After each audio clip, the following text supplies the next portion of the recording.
serahkan hidup kami sepenuhnya dalam tangan Tuhan. Tolong kami untuk berpindah dari konsep agamawi kepada konsep anugerah. Tolong kami untuk berpindah dari konsep melakukan kepada konsep menikmati anugerah di dalam Tuhan Yesus Kristus. Tolong kami berpindah dari dunia agama kepada dunia roh. Tolong kami berpindah dari manusia agamawi menjadi manusia roh. Tolong kami untuk berpindah ya Tuhan. Terima kasih Tuhan. Terima kasih Tuhan. Dan sekarang sampaikan firman-Mu supaya kami siap mendengarkan firman-Mu. Luruskan kami kembali dengan firman Tuhan. Arahkan hati kami kembali ke dalam roh kami, sehingga kami bisa hidup di dalam roh terus menerus ya Tuhan. Dan bukan hanya Engkau yang memuaskan kami, tapi dengan kami hidup di dalam roh, kami juga memuaskan Engkau dengan Kristus yang tergarap di dalam hidup kami. Terima kasih Tuhan, terima kasih Tuhan. Biarlah Kristus hidup di dalam kami, dan Kristus hidup melalui hidup kami. Terima kasih Tuhan. Nyatakan Kristus di tengah-tengah kami pada hari ini Tuhan. Tolong suplaikan Kristus di tengah-tengah kami Tuhan.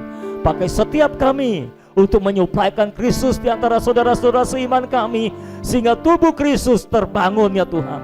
Tolong Tuhan, jangan jadikan kami anggota tubuh yang pasif, yang tidak berfungsi Tuhan. Tapi semua kami adalah anggota tubuh yang berfungsi untuk membangun tubuh Kristus ya Tuhan. Terima kasih Tuhan. Berbicaralah, sebab kami siap mendengarkan firman Tuhan. Dalam nama Tuhan Yesus Kristus yang mulia dan ajaib itu, kami berdoa dan kami siap mendengar firman Tuhan. Dalam nama Yesus, semua kita yang siap dengar firman, sama-sama kita katakan amin. Haleluya, haleluya, haleluya, haleluya, haleluya. Yesus, silakan duduk.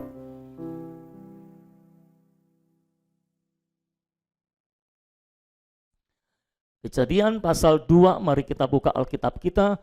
Hari ini saya mau persekutukan firman dengan judul Merdeka atau Bersandar. Dan tentu saja tujuannya adalah supaya kita semua menjadi orang-orang yang bersandar kepada Tuhan dan bukan merdeka dari Tuhan. Amin saudara-saudara. Kejadian pasal 2 ayat 8 dan ayat yang ke-9, lalu lompat ayat 16 dan ayat yang ke-17. Kejadian pasal 2 ayat 8 dan ayat yang ke-9, lalu ayat 16 dan ayat yang ke-17. Semua sudah siap dengar firman Tuhan? Amin. Yang di belakang siap dengar firman Tuhan? Amin. Kejadian 2 ayat 8 dan 9, semua sudah di situ? Sama-sama. Selanjutnya Tuhan Allah membuat taman di Eden, di sebelah timur. Disitulah ditempatkannya manusia yang dibentuknya itu. Lalu Tuhan Allah menumbuhkan berbagai-bagai pohon dari bumi yang menarik dan yang baik untuk dimakan buahnya. Dan pohon kehidupan di tengah-tengah taman itu, serta pohon pengetahuan tentang yang baik dan yang jahat. Ayat 16 dan 17. Lalu Tuhan Allah memberi perintah ini kepada manusia. Semua pohon dalam taman ini boleh kau makan buahnya dengan bebas. Tetapi pohon pengetahuan tentang yang baik dan yang jahat itu, janganlah kau makan buahnya. Sebab pada hari engkau memakannya, pastilah engkau, haleluya. Saudara-saudara, dalam ayat 8 dan 9, Alkitab menjelaskan kepada kita bahwa Allah membuat taman di Eden, saudara-saudara, dan disitulah ditempatkannya manusia yang dibentuknya itu, ya saudara. Lalu Tuhan Allah menumbuhkan berbagai-bagai pohon dari bumi yang menarik dan yang baik untuk dimakan buahnya. Ini adalah buah-buahan yang bisa dimakan. Dan ini adalah untuk memenuhi kebutuhan tubuh jasmani kita. Kebutuhan jasmani kita, betul? Saudara-saudara, kebutuhan jasmani kita. Lalu ada juga dua pohon yang lain, yaitu pohon kehidupan dan pohon pengetahuan. Pohon kehidupan adalah pohon untuk memenuhi kebutuhan rohani kita. Betul? Jadi Tuhan memberikan lengkap untuk memenuhi kebutuhan kita, untuk memenuhi kebutuhan jasmani, makanan jasmani, maka Tuhan menciptakan pohon buah-buahan. Waktu itu manusia cuma makan pohon buah-buahan. Jadi hayat tumbuhan, hayat daging, hayat hewan belum diizinkan. Setelah manusia jatuh ke dalam dosa, pada zaman Nuh, setelah Tuhan bumi hanguskan, menghapuskan dengan air bah semua manusia yang ada di atas muka bumi, kecuali keluarga Nuh, maka dari situ Tuhan mengizinkan untuk makan daging binatang. Mengapa saudara-saudara? Karena ini adalah perlambang. Tuhan memberikan pohon tumbuh-tumbuhan pada dasarnya yang bersifat nabati. Karena manusia belum jatuh ke dalam dosa. Hayat nabati untuk perawatan manusia, untuk pemeliharaan kehidupan manusia secara jasmani. Nah, ketika manusia jatuh ke dalam dosa, maka manusia butuh hayat hewani untuk penebusan. Karena penebusan harus mencucurkan darah. Makanya dari situ diizinkan di Kejadian pasal 9, baru mulai Tuhan izinkan untuk makan daging binatang. Tapi daging binatang pun ada yang diizinkan, ada yang tidak diizinkan. Ada yang najis, ada yang haram, maksudnya gitu saudara-saudara. Jadi semua ini adalah perlambang tentang penebusan Kristus dan perawatan Kristus. Selama kita tidak jatuh ke dalam dosa, maka kita bisa makan Kristus sebagai pohon hayat. Itu pohon tumbuh-tumbuhan, nabati. Tapi ketika kita jatuh ke dalam dosa, maka Kristus diberikan dalam bentuk yang lain, yaitu dalam bentuk daging domba. Dan itu sebabnya kita harus makan daging domba dan terima cucuran oleh darahnya. Karena kita sudah jatuh ke dalam dosa. Jadi singkatnya, pohon tumbuh-tumbuhan untuk makanan jasmani diberikan oleh Tuhan, dan pohon kehidupan untuk makanan rohani diberikan oleh Tuhan. Ya saudara-saudara, lalu Tuhan memberikan perintah ini. Pohon pengetahuan ini tidak boleh kau makan, semua pohon dalam taman ini boleh kau makan buahnya dengan bebas, tetapi pohon pengetahuan tentang yang baik dan yang jahat, jangan kau makan buahnya. Sebab pada hari engkau memakannya, pastilah engkau mati. Nah saudara-saudara, minggu lalu kita sudah bahas bersama ketika Tuhan memberikan dirinya kepada manusia, Tuhan memberikan dirinya dalam bentuk makanan. Betul ya saudara?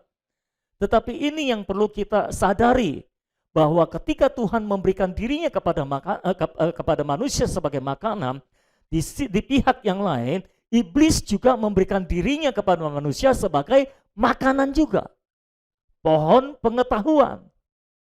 Jadi manusia bebas memilih apakah mau memilih makanan yang Tuhan atau makanan pengganti Tuhan, yaitu pohon pengetahuan.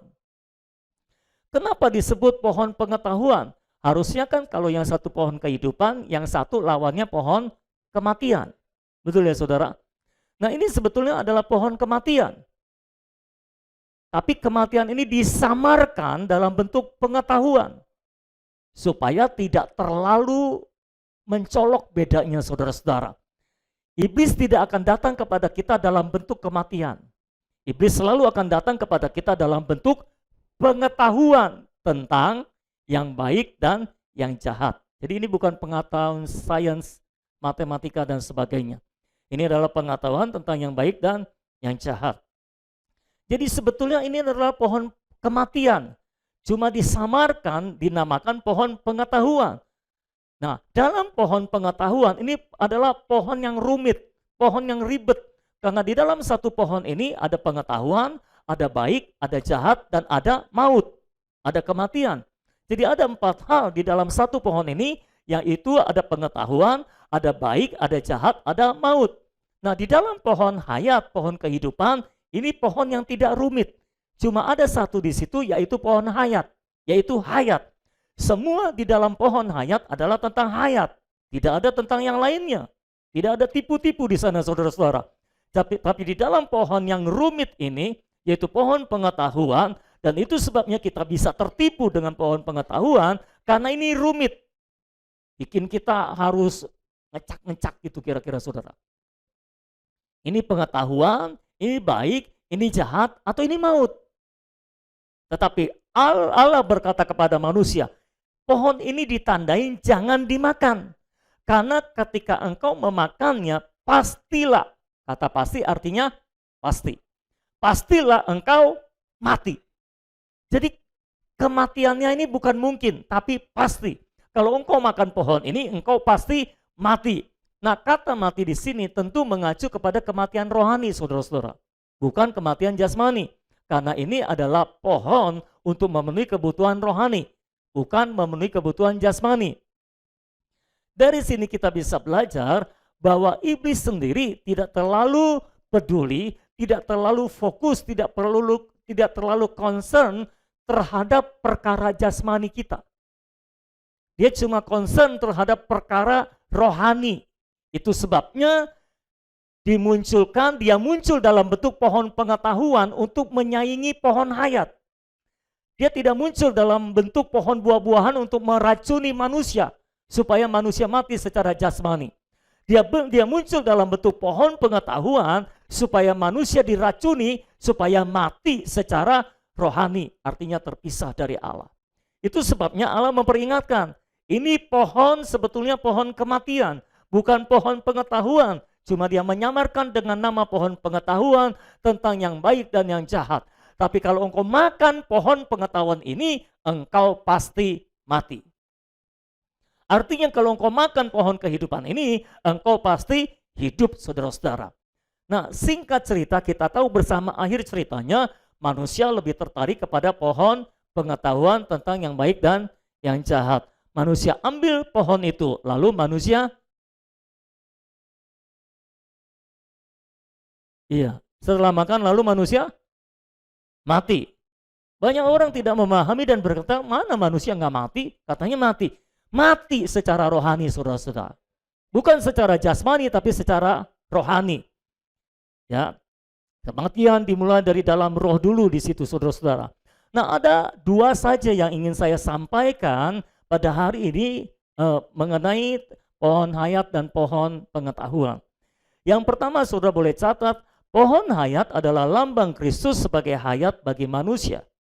Sedangkan pohon pengetahuan adalah lambang iblis sebagai sumber maut bagi manusia. Pohon hayat adalah lambang Kristus sebagai hayat bagi manusia. Sedangkan pohon pengetahuan adalah lambang iblis sebagai sumber maut bagi manusia. Jadi pohon hayat ini adalah lambang Kristus sebagai hayat bagi manusia. Dan Kristus ini adalah perwujudan dari Allah Tritunggal, saudara-saudara. Sedangkan pohon pengetahuan ini adalah lambang iblis dan perwujudan dari iblis musuh Allah. Dan ini menjadi sumber maut bagi manusia, saudara-saudara. Ketika kita makan pohon hayat, berarti kita menerima Kristus dan hayat. Ketika manusia makan pohon hayat, artinya dia menerima Kristus dan hayat ke dalam dirinya. Tapi ketika mereka makan pohon pengetahuan, artinya mereka menerima iblis dan maut ke dalam dirinya. Dan kita semua tahu bahwa manusia makan pohon pengetahuan, artinya manusia menerima iblis dan maut ke dalam dirinya. Makanya sejak Adam jatuh ke dalam dosa, semua manusia telah kehilangan kemuliaan Allah. Roma 3 ayat 23 berkata seperti itu. Mengapa? Karena ketika Allah menciptakan manusia, Allah tidak menciptakan manusia 1000 sekaligus. Tapi dia menciptakan satu manusia dan semua manusia yang di bawah Adam, semuanya masuk di dalam Adam ini, saudara-saudara. Ini adalah satu manusia korporat, bukan satu manusia individu, saudara-saudara. Dan itu sebabnya Adam yang kedua, yaitu Kristus, itu juga satu manusia yang korporat.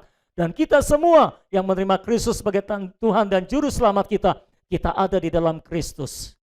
Ya, sebelum menerima Kristus kita ada di dalam Adam, tapi setelah menerima Kristus kita ada di dalam Kristus, saudara-saudara. Jadi ketika mereka makan pohon pengetahuan, mereka menerima iblis dan maut ke dalam diri manusia. Lalu prinsip yang berikutnya di bawah nomor 1 ini adalah baik dan jahat tidak ditandai oleh dua pohon, melainkan oleh satu pohon, yaitu pohon pengetahuan. Mengapa saya harus menyampaikan ini? Karena seringkali manusia ini salah paham. Mereka pikir pohon pengetahuan yang baik dan yang jahat itu dua pohon. Ya, di antara saudara juga awalnya mungkin ada yang berpikir seperti itu. Ini dua pohon, pohon pengetahuan yang baik dan pohon pengetahuan yang jahat, dua pohon. Tidak, saudara-saudara, konsepnya tidak seperti itu. Ini ada dalam satu pohon. Jadi baik dan jahat itu ditandai oleh satu pohon, bukan dua pohon. Artinya apa? Baik dan jahat di sini akarnya sama, satu pohon, yaitu pohon pengetahuan atau pohon kematian, pohon maut yang kalau kita makan Hasilnya adalah iblis dan maut, saudara-saudara. Loh, kenapa baik dan jahat satu akar? Kan baik beda dengan jahat. Tidak, saudara, ini satu pohon, satu akar. Di dalam satu pohon pengetahuan ada yang baik dan yang jahat. Dan di dalam satu pohon ini, di dalam yang baik ada yang jahat, dan di dalam yang jahat ada yang baik. Makanya semua manusia yang berakar pada satu pohon ini, yaitu pohon pengetahuan, sebaik-baiknya mereka pasti ada jahatnya. Dan sejahat-jahatnya mereka pasti ada baiknya. Ya, begitu ya saudara. Saudara pernah ketemu orang jahat? Sebagian belum pernah ketemu orang jahat, puji Tuhan untuk itu. Mending jangan ketemu lah ya. Tapi ada terlalu banyak orang jahat di sekitar kita. Entah jahatnya itu jahat banget atau jahat aja. Tapi di dalam setiap orang jahat pasti ada unsur baiknya. Saudara pernah ketemu orang baik? Wih, lebih banyak ketemu yang orang baik, puji Tuhan untuk itu. Mungkin karena kita tinggal di sekitar orang baik ya saudara. Puji Tuhan saya dikelilingi oleh orang baik. Tapi kalau kita berakar dari satu pohon yang sama, yaitu pohon pengetahuan, di dalam yang baik pun ada jahatnya. Saudara belum pernah ketemu orang baik yang kepahitan. Nah, pernah ketemu? Banyak ya.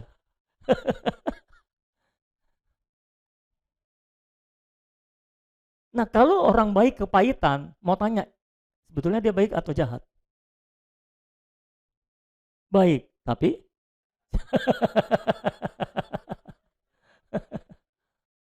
orang kepahitan itu baik atau jahat, saudara? Hah? Orang kepahitan nggak jelas ya jahat atau baik ya. Sudah tahu kenapa orang membunuh? Hah? Kenapa ada yang nembak orang itu? Sakit hati, kepahitan. Jadi kepahitan itu akar dari pembunuhan sebetulnya. Jadi orang kepahitan itu jahat atau baik? Terus saudara ragu-ragu ngomong saudara jahat sih. Kalau bilang jahat, itu gua gitu kan saudara. Kalau bilang baik, kayaknya nggak baik juga. Kalau dibilang jahat, gua ke bawah-bawah nih gitu ya. Ntar jadi tersangka lagi. Karena di dalam yang baik ada jahatnya, di dalam yang jahat ada baiknya. Kenapa yang di dalam baik ada jahat, di dalam jahat ada baik? Karena di dunia ini cuma satu yang baik, yaitu Allah. Dan tidak ada yang baik selain Allah. Kebaikan yang sejati hanya ada di dalam Allah.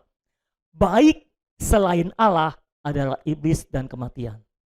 Saya ulangi sekali lagi, tolong perhatikan baik-baik. Baik selain Allah adalah iblis dan kematian. Ketika engkau menerima yang baik selain Allah, engkau sedang menerima iblis dan kematian masuk ke dalam diri saudara. Jelas ya saudara? Kalau saudara mencari yang baik selain Allah, saudara sedang mencari iblis dan kematian. Kalau saudara menerima yang baik selain Allah, saudara sedang menerima iblis dan kematian masuk ke dalam diri saudara. Kalau saudara makan yang baik selain Allah, itu artinya berakar dari pohon pengetahuan. Pohon pengetahuan ada baiknya, ada. Tapi ini baik selain Allah. Baik di luar Allah. Baik di luar Allah adalah jahat. Baik di luar Allah adalah iblis. Baik di luar Allah adalah bertentangan dengan Allah. Baik di luar Allah adalah kematian. Baik di luar hayat adalah maut. Jelas saudara-saudara. Itu sebabnya iblis selalu memakai yang baik untuk menipu kita. Lah, penipu juga pinter saudara. Kalau saudara dikasih yang jahat sebagai pengganti Kristus, kira-kira mau atau enggak? Enggak ada yang mau. Makanya dikasih yang baik untuk saudara kabur. Apakah ini Tuhan atau bukan? Karena baik juga loh. Ya kan? Kita selalu bilang, apa salahku? Gitu kan saudara. Karena engkau baik tapi di luar Allah. Dan baik di luar Allah adalah iblis dan kematian. Coba kita baca beberapa ayat terlebih dahulu. Markus 10 ayat 17.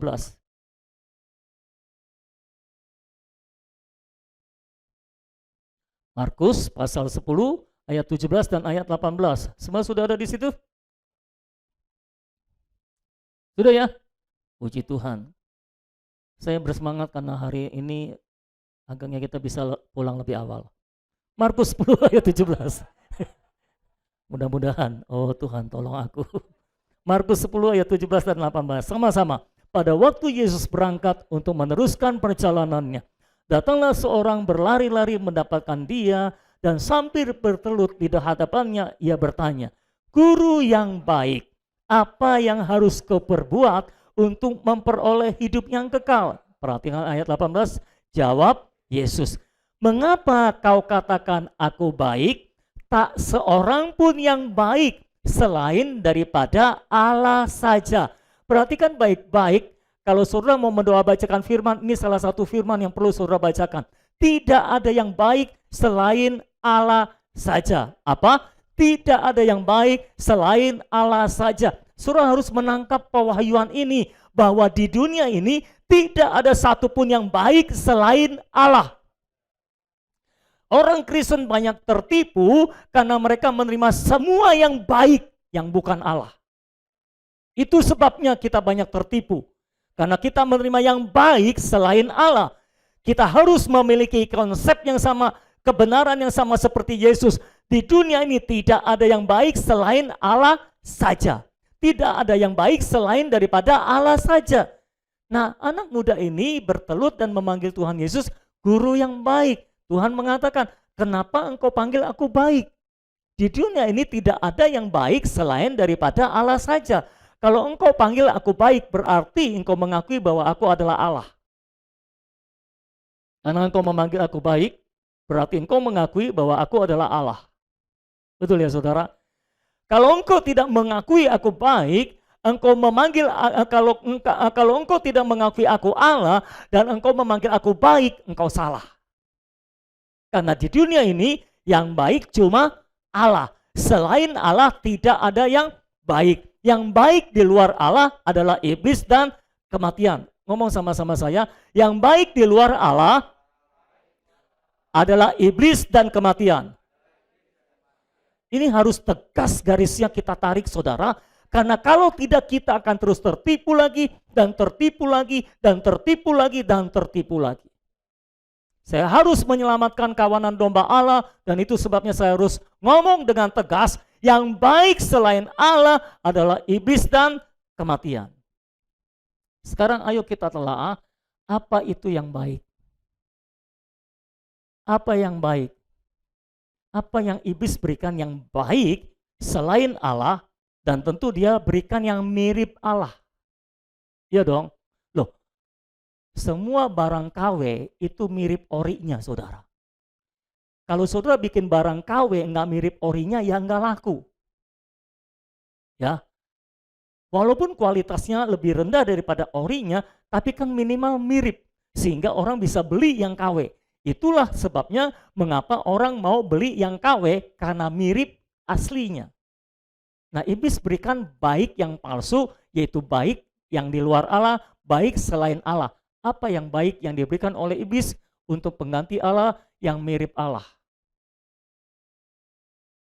Oke, saya bantu saudara, karena kalau saya nungguin saudara, kita nggak jadi pulang awal nih. Agama baik, hukum agama itu baik. Kenapa baik? Karena dia mengajarkan kita untuk berbuat baik dan menolak yang jahat. Apakah itu baik? Tapi apakah itu Allah? Bukan. Yang baik di luar Allah adalah iblis dan kematian. Lo bisa tangkap itu? Ajaran moral itu baik? Ajaran filsafat dan moral itu baik? Karena sama prinsipnya dengan pengajaran agama, dia mengajarkan kita tentang berbuat baik dan tidak berbuat jahat, betul? Apakah itu baik? Tapi apakah itu Allah? Bukan. Yang baik di luar Allah adalah iblis dan kematian. Oke, kita masuk lebih dalam. Saudara siap? Tolong kencangkan sabuk pengaman saudara. Mau tanya, kitab suci baik? Kitab suci baik? Alkitab kita baik? Tapi apakah itu Allah? Bukan.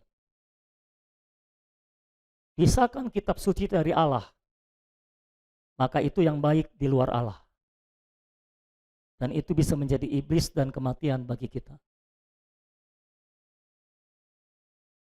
Kitab suci menjadi baik yang adalah Allah kalau kitab suci tidak dilepaskan dari Allah. Oke, kita lihat di dalam Yohanes pasal 5 ayat 39 sampai ayat yang ke-40.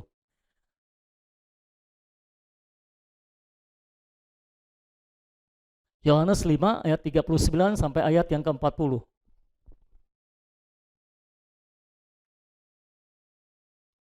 Yohanes 5 ayat 39 sampai 40. Sudah semua? Oke, sama-sama. Kamu menyelidiki kitab-kitab suci. Apa yang diselidiki? Apakah baik?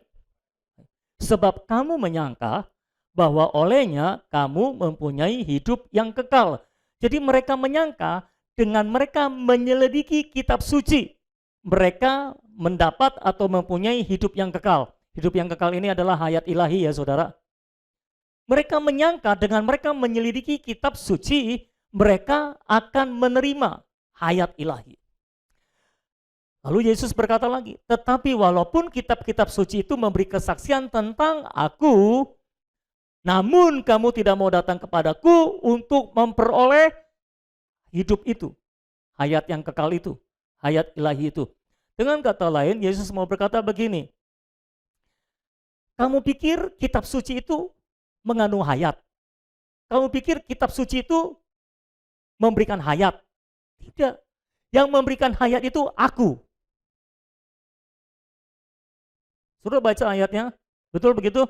Yang memberi hayat itu aku. Kalau kamu datang kepadaku, aku memberikan hayat kepadamu, kamu bisa menerima hayat. Kitab suci tidak memberikan hayat, aku yang memberikan hayat. Kitab suci menceritakan tentang aku yang memberikan hayat, tapi bukan kitab suci yang memberikan hayat. Kitab suci itu menceritakan tentang aku yang memberikan hayat. Jadi untuk apa kamu baca kitab suci? Supaya engkau datang kepadaku yang memiliki hayat. Ketika engkau datang kepadaku, baru engkau menerima hayat. Jadi yang baik itu kitab sucinya atau Tuhannya? Tuhan.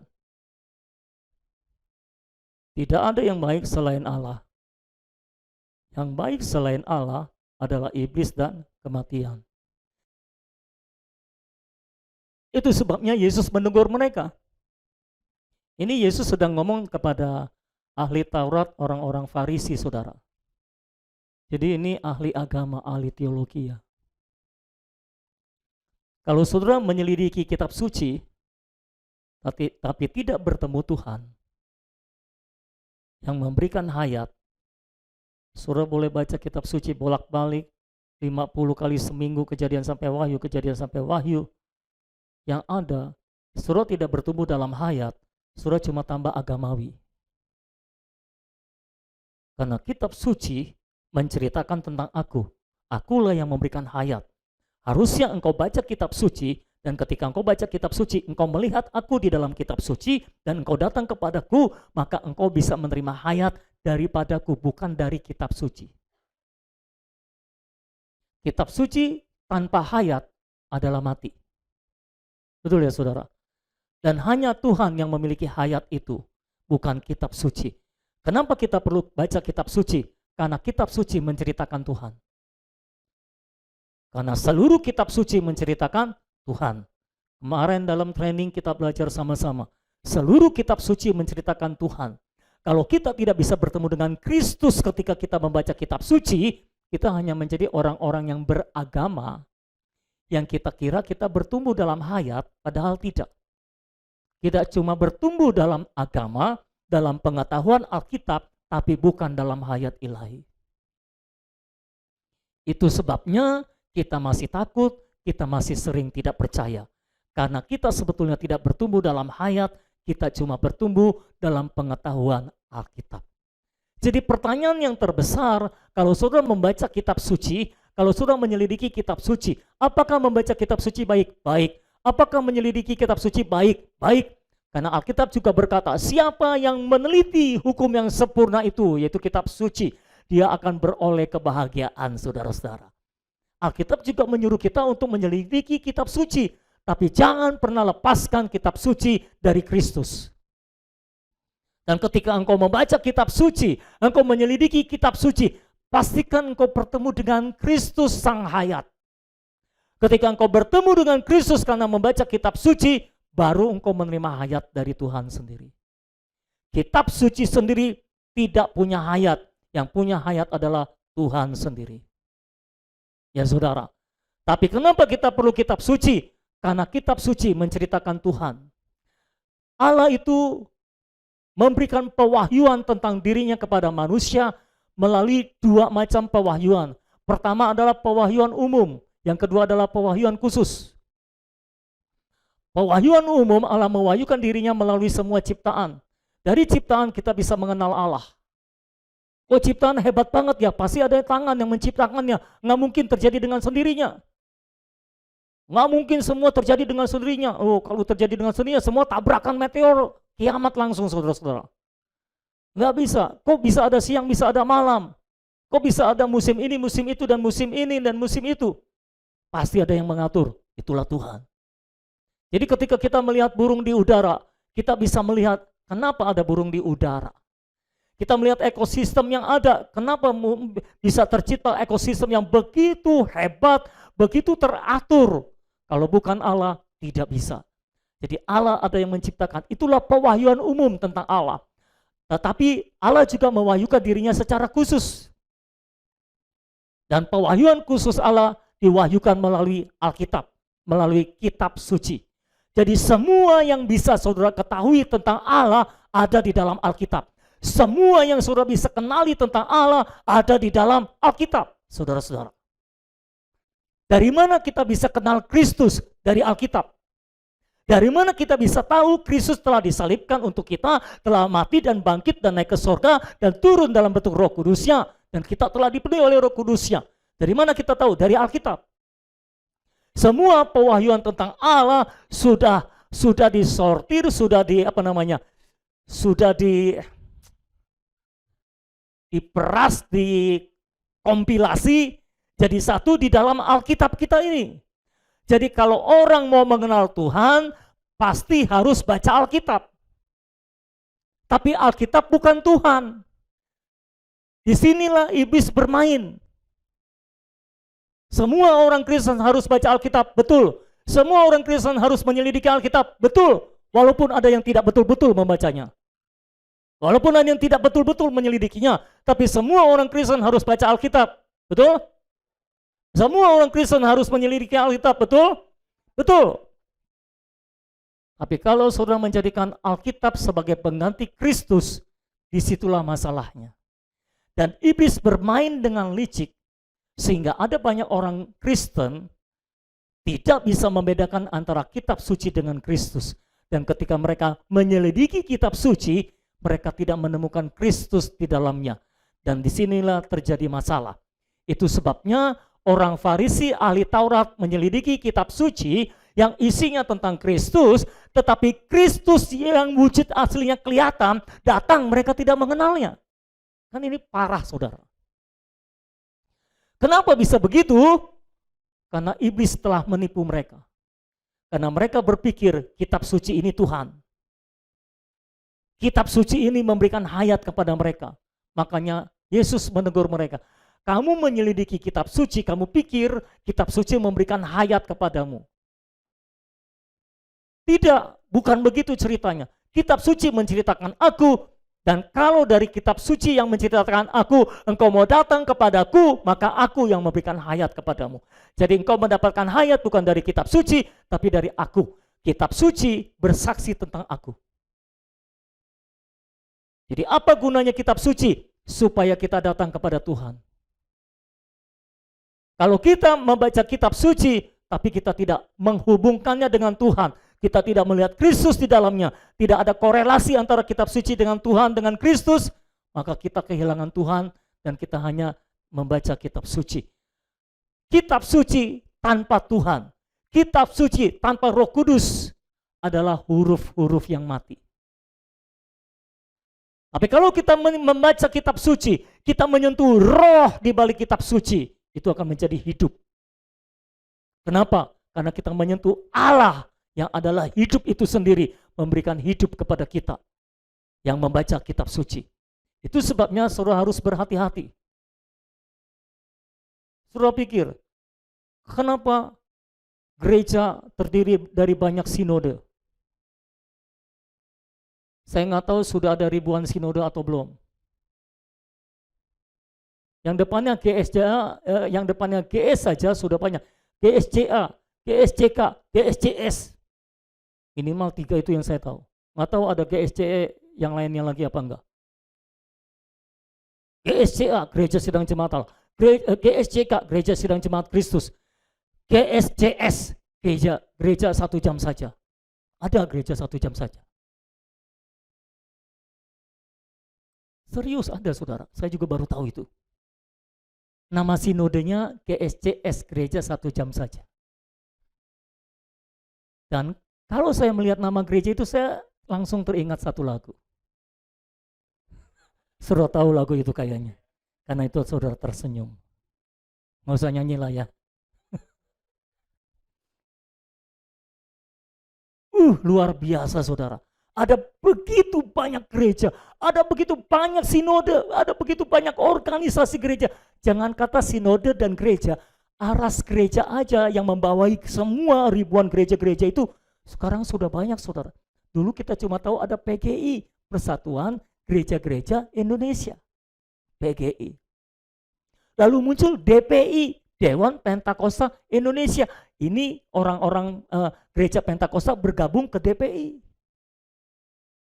Lalu muncul lagi, apa ya? Terakhir muncul, saya dengar PGLII. Itu saya sampai nggak tahu singkatannya apa saudara. Cuma tahu PGLII gitu ya saudara.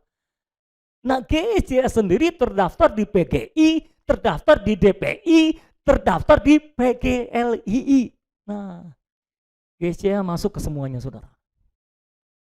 Jadi ada begitu banyak gereja, padahal Alkitabnya satu. Padahal yang disaksikannya satu. Tapi kenapa ada begitu banyak penafsiran dan pengajaran yang berbeda-beda dan yang membuat gereja-gereja merasa kita harus bikin sinode sendiri karena pengajaran kita berbeda. Kenapa terjadi perpecahan? Karena mereka menyelidiki kitab suci, tapi kehilangan Tuhan. Karena mereka menyelidiki kitab suci dan tidak bertemu dengan kitab suci di dalam Kristus, tidak bertemu dengan Kristus di dalam kitab suci melalui membaca kitab suci. Jadi apakah kitab suci baik? Baik, tapi bukan Tuhan. Yang baik selain Tuhan adalah iblis dan kematian. Kalau engkau lepaskan kitab suci dari Tuhan, engkau membaca kitab suci tanpa menyentuh roh di dalam kitab suci itu, artinya engkau sedang memakan yang baik selain Tuhan. Tuhannya adalah roh di dalam kitab suci itu. Roh Kudus yang menulis kitab suci itu. Roh Kudus yang ada di balik huruf-huruf yang mati itu. Dan Roh Kudus itulah yang hidup. Ketika kita membaca kitab suci, seharusnya kita menyentuh Roh Kudus yang menginspirasi kitab suci itu. Bukan cuma membaca huruf-huruf yang mati, tapi kita menyentuh roh yang hidup. Sehingga kita menjadi hidup. Kalau kita membaca kitab suci seperti itu, kalau kita semua menyelidiki kitab suci seperti itu, maka saya percaya tidak akan ada perpecahan.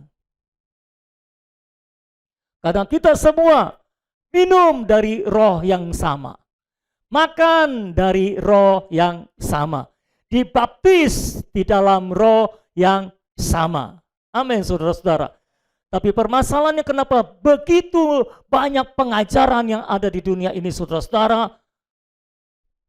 Karena orang-orang menyelidiki kitab suci tanpa menyentuh roh dari kitab suci itu, yaitu Roh Kristus sendiri yang menulis kitab suci. Dan itu sebabnya ada banyak penafsiran Alkitab yang berbeda dengan aslinya. Itu sebabnya saya dorong saudara-saudara. Kenapa saya ajarkan saudara mendoa, bacakan firman, merenungkan firman, dan menemukan Kristus di dalam kitab suci. Karena kalau saudara tidak menemukan Kristus di dalam kitab suci, saudara hanya menyelidiki kitab suci seperti membaca buku yang lainnya. Jangan baca Alkitab seperti membaca buku novel. Ya saudara, ada orang yang suka berpikir, lalu dibilang saya paling suka baca Amsal. Karena dia suka berpikir, suka kata-kata hikmat, saudara-saudara. Jadi dari Amsal dia bisa bikin quote gitu. Kata-kata mutiara kayak gitu, saudara. Ada yang suka baca kitab raja-raja Tawarik karena dia suka perang. Makanya dia suka baca yang kisah perang, saudara. Nah, mereka membaca kitab suci seperti membaca buku, seperti membaca novel. Yang suka perang, belinya buku novel perang. Yang suka hikmat, belinya buku hikmat. Selamat siang. Betul, saudara? Saudara ngikuti saya nggak nih? Ayo, mau pulang lebih cepat nggak nih? Cepetan nih. Nah, saudara. Jadi saya dorong saudara ketika saudara membaca kitab suci, menyelidiki kitab suci, pastikan engkau ketemu Kristus di sana. Oke? Kayak tadi saya contohkan, ketika saya membaca Markus pasal 4, ketika sampai di ayat 40, mengapa kamu begitu takut? Mengapa kamu tidak percaya? Pada akhir dari perenungan itu, saya bertemu dengan Kristus di dalam roh saya yang menyatakan, saya nggak punya kemampuan percaya, Kristuslah unsur percaya saya. Itulah caranya menyelidiki kitab suci. Nah, kalau setiap saudara membaca kitab suci, menyelidiki kitab suci, ketemunya aku, maaf, saudara sedang makan iblis dan kematian. Saya harus ngomong dengan jelas dan tegas supaya saudara paham apa yang saya sampaikan. Saudara, karena semua orang baca Alkitab ketemunya bukan Kristus tapi aku. Semua untuk aku, semua untuk kebutuhanku, semua untuk keperluanku, semua tentang aku, bukan tentang Kristus. Baca tentang berkat Abraham, diberkatilah engkau, anak cucumu, aku akan membuat engkau diberkati, aku akan membuat engkau termasyhur. Oh haleluya, aku klaim janji Tuhan ini. Aku akan jadi termasyhur, terkenal, haleluya. Aku akan diberkati. Setiap orang yang memberkati aku akan Tuhan berkati. Setiap orang yang mengutuk aku akan Tuhan kutuki. Hati-hati lu ya. Lu buat jahat sama aku, dikutuk Tuhan lu, baru tahu rasa lu. Semua tentang aku. Ketika kita baca, berbahagialah hai si mandul yang tidak pernah melahirkan. Kebetulan yang bacanya orang mandul, wah puji Tuhan, ini untuk aku. Padahal konteksnya bukan untuk dia, bukan cerita tentang dia, saudara-saudara. Jadi ketika saudara menyelidiki Alkitab, tolong perhatikan konteksnya dan perikopnya juga. Jangan semuanya untuk aku. Ya saudara. Pastikan kau ketemu Kristus dan bukan ketemu aku. Karena kalau setiap kali kau membaca Alkitab semuanya tentang aku, semuanya untuk aku, akhirnya yang diperbesar dalam dirimu adalah aku, bukan Kristus. Seharusnya setiap kali kau membaca Alkitab, Kristus semakin dinyatakan, Kristus semakin diperbesar dan aku semakin diperkecil. Biarlah dia semakin bertambah-tambah dan aku semakin berkurang. 2 Korintus pasal 3 ayat 6 berkata, ialah membuat kami juga sanggup menjadi pelayan-pelayan dari suatu perjanjian baru yang tidak terdiri dari hukum yang tertulis, tetapi dari roh. Sebab hukum yang tertulis mematikan, tetapi roh menghidupkan. Ini Paulus sedang membandingkan antara hukum Taurat dengan Kristus. Musa melayani hukum Taurat, tapi ada kemuliaan juga memang. Tetapi dia berkata, Tuhan membuat kami sanggup menjadi pelayan dari suatu perjanjian baru. Pelayan perjanjian baru tidak terdiri dari hukum tertulis yang mematikan, tetapi dari roh. Karena hukum yang tertulis itu mematikan, tapi roh menghidupkan. Hukum Taurat. Apakah hukum Taurat itu baik? Apakah hukum Taurat itu baik? Baik. Tapi permasalahannya adalah hukum Taurat diberikan untuk menghantarkan orang kepada Kristus. Hukum Taurat diberikan untuk jadi pengantar kepada Kristus. Tapi orang Yahudi menerima hukum Taurat, dan ketika Kristusnya datang, perwujudan hukum Tauratnya ditolak. Nah ini kan parah, saudara. Apa yang terjadi? Iblis telah menipu mereka. Mereka membaca kitab suci, mereka melihat Taurat ini baik. Tapi Taurat dilepaskan dari Tuhan, itu adalah iblis dan kematian. Karena berarti itu baik selain Allah. Di dunia ini tidak ada yang baik selain Allah. Kalau engkau mencari yang baik selain Allah, itulah iblis dan kematian. Itu sebabnya orang Yahudi penuh dengan kematian pada waktu itu, saudara-saudara. Taurat adalah lambang dari Kristus. Ketika perwujudannya datang, yaitu Kristus sendiri, mereka tolak. Karena ketika mereka pelajari hukum Taurat, mereka tidak bertemu Kristus di situ. Kalau mereka mempelajari hukum Taurat dengan menyentuh roh di balik hukum Taurat, saya percaya mereka akan bertemu dengan Kristus, mereka akan mengenal Kristus, dan ketika perwujudan aslinya datang yaitu Kristus, mereka akan langsung sujud menyembah kepadanya dan berkata, engkaulah hukum Taurat itu. Engkaulah perwujudan dari hukum Taurat itu. Yesus Kristus. Tapi ini ketika perwujudan aslinya datang malah ditolak. Karena mereka melepaskan hukum Taurat dari roh yang memberikan hukum Taurat itu. Karena mereka menyelidiki kitab hukum Taurat, mempraktekkan hukum Taurat, lepas daripada Allah yang memberikan hukum Taurat itu. Semua hukum agama itu baik, tapi lepaskan hukum agama dari Allah, itu akan menjadi jahat. Karena itu berakar dari pohon pengetahuan baik dan jahat. Apakah semua paham apa yang saya sampaikan? Ya saudara, jadi perhatikan baik-baik, jangan menerima semua yang baik. Karena tidak semua yang baik berasal dari Tuhan. Ya saudara, mau tanya satu lagi, pemberian Tuhan itu baik atau tidak? Pemberian Tuhan itu baik atau tidak? Tapi apakah pemberian Tuhan itu Tuhan? Bukan, tolong jangan samakan. Karunia roh itu baik atau tidak? Tapi apakah karunia roh itu Tuhan? Bukan. Lepaskan karunia dari Tuhan, maka itu akan menjadi iblis dan kematian. Jemaat Korintus paling banyak memanifestasikan karunia roh, tapi di situ paling banyak kematian. Dan Rasul Paulus menunjuk mereka dan mengatakan, engkau itu manusia duniawi, manusia jiwani yang bukan rohani. Engkau bukan manusia rohani sama sekali. Padahal di situ paling banyak karunia termanifestasi. Jadi jangan samakan pemberian Tuhan dengan Tuhan. Oke, semua paham apa yang saya sampaikan? Pemberian Tuhan baik, tapi itu bukan Tuhan. Kalau saya memberikan sesuatu dan saudara menganggap itu saya, engkau salah besar. Saya adalah saya, pemberian adalah pemberian. Lepaskan pemberian dari saya, maka pemberian itu akan jadi berhala bagimu. Hamba Tuhan, pemimpin rohani, apakah baik diberikan oleh Tuhan kepada kita? Oh, nggak ada yang jawab. Saya hampir jawab sendiri, saudara. Pemimpin rohani apakah baik buat kita?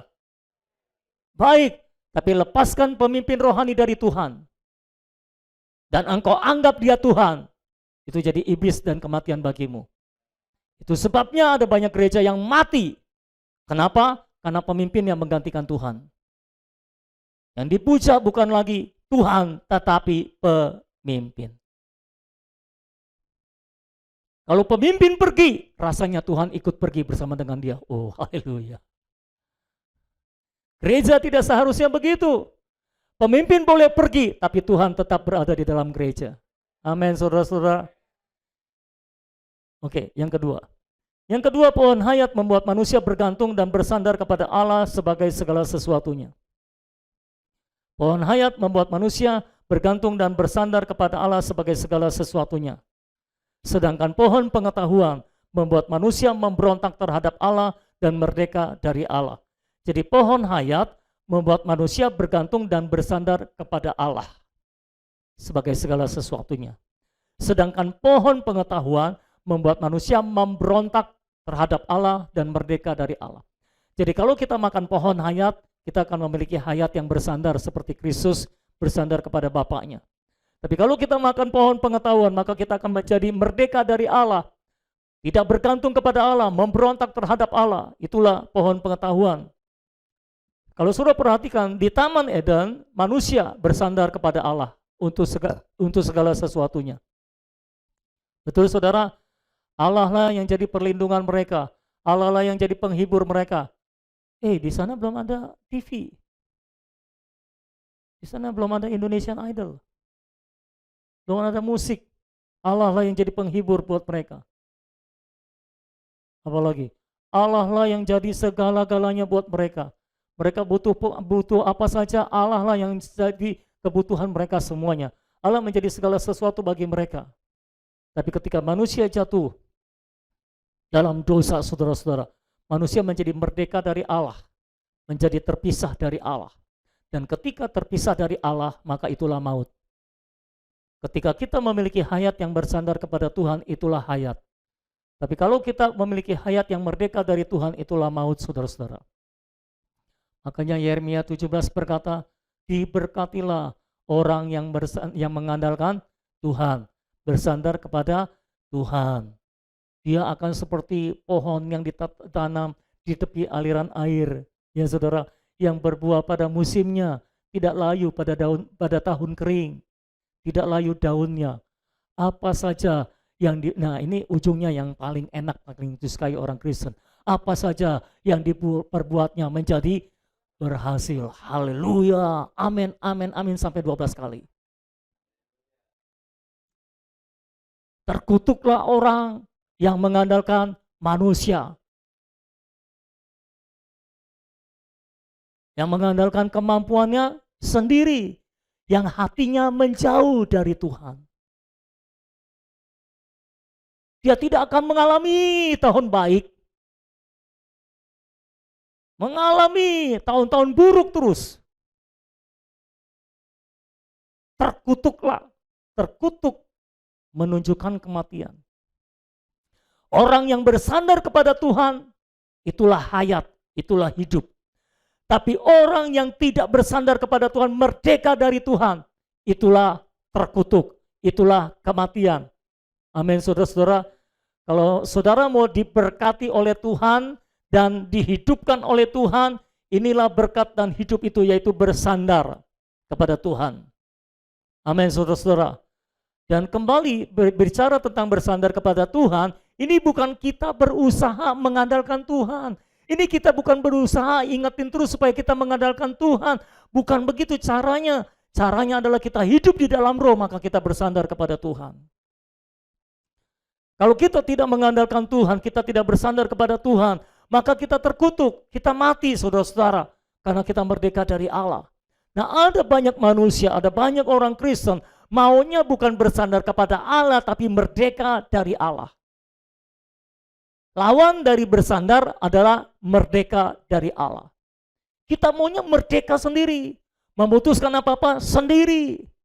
Gak perlu bergumul di dalam Tuhan. Ya saudara, ada banyak hamba Tuhan, undang pengkhotbah, putuskan sendiri. Pokoknya asal dia top terkenal, mengundang banyak orang datang, kita undang. Kita tidak begitu. Kita harus bergumul dengan Tuhan, siapa yang harus berbicara di tempat ini, saudara-saudara. Kita tidak mau mengandalkan kekuatan sendiri. Kita tidak mau menjadi gereja yang terkutuk. Ya saudara-saudara. Dan itu sebabnya kita harus terus bersandar kepada Tuhan, bergantung kepada Tuhan. Bersandar kepada Tuhan, bergantung kepada Tuhan hanya bisa dilakukan kalau kita terus hidup di dalam roh. Kalau kita terus menaruh pikiran kita di dalam roh, saudara-saudara. Kita tidak mau berontak terhadap Tuhan. Kita tidak mau terpisah dari Allah. Kita tidak mau merdeka dari Allah. Nah, sepanjang sejarah manusia setelah zaman Adam, generasi kedua dari Adam, cerita tentang manusia selalu memiliki dua kategori manusia ini. Manusia yang bersandar kepada Allah dan manusia yang merdeka dari Allah. Manusia yang memberontak terhadap Allah dan manusia yang merdeka dari Allah. Dimulai dengan kisah Kain dan Habel. Semua sudah tahu itu? Habel membawa daging, anak domba, anak lembu, ternaknya saudara-saudara yang mencucurkan darah ketika mempersembahkan kepada Tuhan. Dan Kain membawa buah-buah yang busuk. Ya. Bukan, itu sekolah minggu. Itu guru sekolah minggu tuh membohongi anak-anak.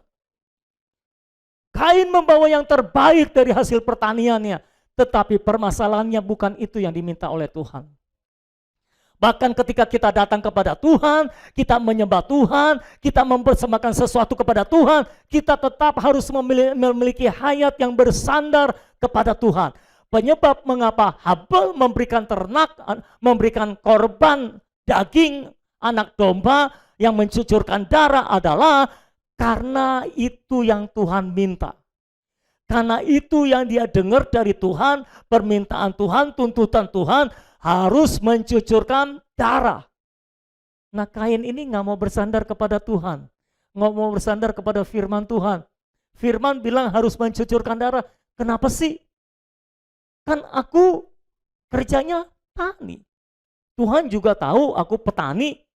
Ya kalau Habel kan memang peternak. Jadi dia persembahkan yang dia punya, yaitu ternak.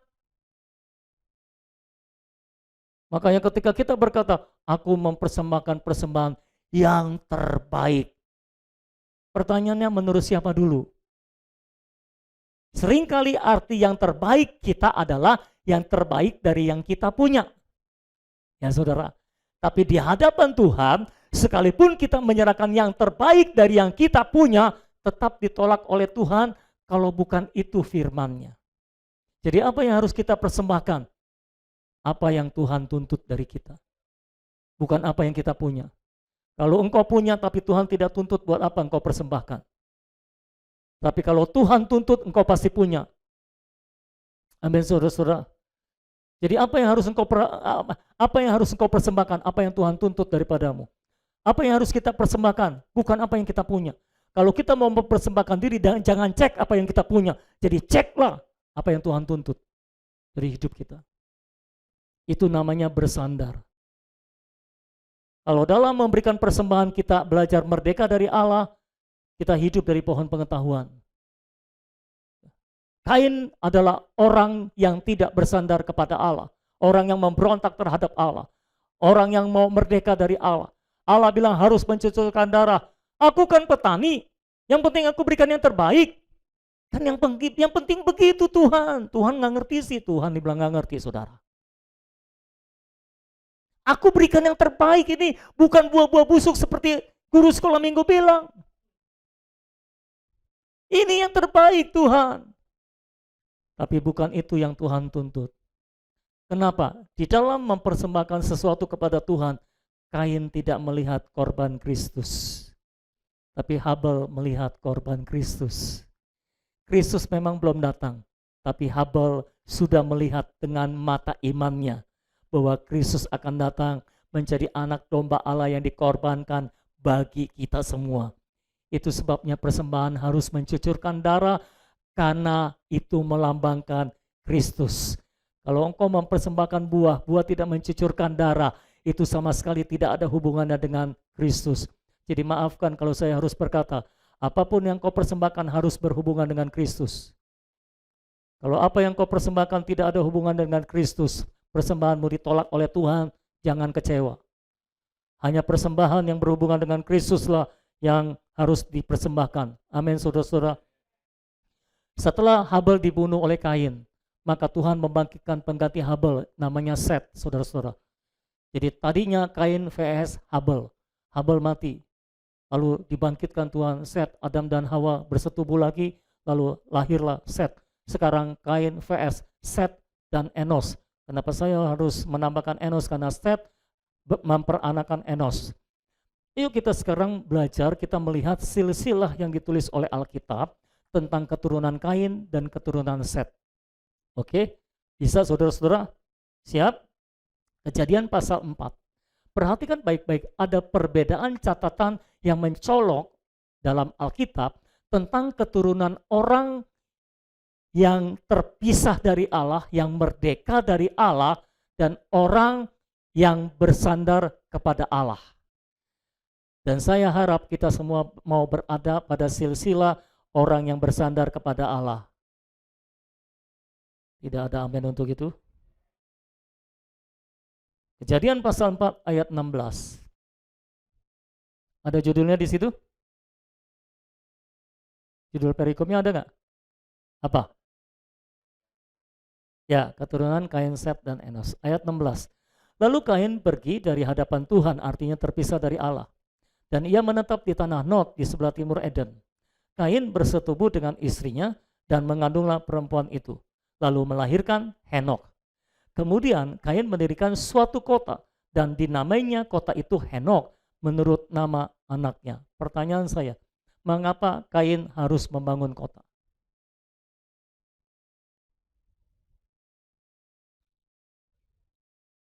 Hah? Untuk melindungi dirinya. Pertanyaan saya, kenapa dia harus membangun kota untuk melindungi dirinya? Karena tidak ada Tuhan yang melindunginya. Karena Allah tidak lagi menjadi pelindung bagi dia. Karena dia sudah terpisah dari Allah. Selama Allah masih menjadi pelindung bagi dia nggak perlu membangun kota. Karena perlindungannya adalah Allah sendiri. Betul ya saudara? Jadi ketika dia terpisah dari Allah, dia harus berusaha dengan kekuatannya sendiri untuk membangun sebuah budaya. Dan budaya yang tanpa Allah. Budaya diciptakan karena manusia terpisah dari Allah. Kalau manusia terus bersandar kepada Allah, manusia tidak perlu menciptakan budaya. Karena manusia terpisah dari Allah, manusia harus menciptakan budaya. Termasuk untuk membangun kota. Jadi Kain membangun kota karena dia harus melindungi dirinya sendiri karena Allah tidak menjadi pelindungnya, saudara-saudara. Dan dia menamai kota itu sesuai dengan nama anaknya Henok. Ayat 18, bagi Henok lahirlah Irat, dan Irat memperanakan Mehuyael, dan Mehuyael memperanakan Metusael, dan Metusael memperanakan Lamek. Lamek mengambil istri 2 orang, yang satu namanya Ada, yang lain namanya Zila. Ada itu melahirkan Yabal, dialah yang menjadi bapa orang yang diam dalam kemah dan memelihara ternak. Jadi Yabal adalah orang yang diam di dalam kemah dan memelihara ternak. Dia memelihara ternak. Ngapain dia memelihara ternak? Buat apa dia memelihara ternak? Hah? Ini cuma Michael, cuma ada nih. Yang lain ada? Untuk apa Yabal memelihara ternak? Untuk penghidupannya. Untuk memenuhi kebutuhannya. Dia harus berjerih lelah memelihara ternak demi dia bisa melanjutkan hidup. Seorang yang terpisah dari Allah harus berupaya sendiri untuk memenuhi kebutuhannya untuk supaya bisa tetap berjalan hidup. Tapi kalau orang bersandar kepada Allah, Allah lah yang menjadi penghidupannya. Lalu, ayat berapa sekarang? Ayat 21. Nama adiknya ialah Yubal. Jadi Yabal adiknya Yubal. Dialah yang menjadi bapak semua orang yang memainkan kecapi dan suling. Jadi ini adalah bapak semua orang yang memainkan kecapi dan suling. Artinya dia yang mula-mula menemukan kecapi dan suling, menemukan musik. Pertanyaan saya, kenapa dia harus menciptakan musik? Hah? Jawab. Untuk menjadi penghiburan baginya. Mengapa dia harus menciptakan penghiburan bagi dirinya sendiri? Karena dia terpisah dari Allah. Allah tidak menjadi penghibur baginya. Tapi untuk orang-orang yang bersandar kepada Tuhan, Tuhan adalah roh penghibur bagi kita. Jadi kita nggak perlu mencari penghibur yang lain, apalagi harus menciptakan penghibur bagi diri kita sendiri. Karena Allah lah yang menjadi roh penghibur bagi kita. Dan semua jemaat berkata, lanjut. Zila juga melahirkan anak, yakni Tubal Kain, bapak semua tukang tembaga dan tukang besi. Saudara tahu tembaga? Saudara tahu besi? Untuk apa bikin tembaga, bikin besi? Bukan buat bikin alat perang. Harus dari tembaga dan besi. Pertanyaan saya, kenapa dia harus bikin alat perang?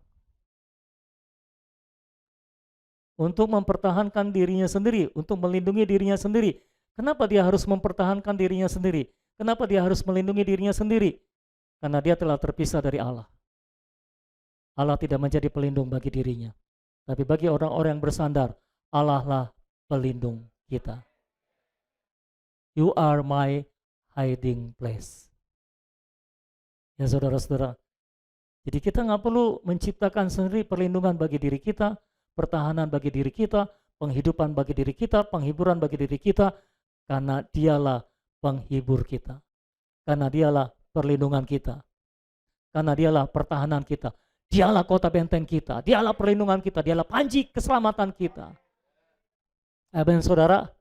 Saudara pasti tahu lagu itu. Aku percaya akan Dia pelindunganku. Aku percaya akan Dia tanduk selamatku. Aku percaya akan Dia Sang perisaiku, tempat pelindungan yang tinggi. Nggak perlu alat perang, nggak perlu kecapi dan suling. Kecapi dan suling.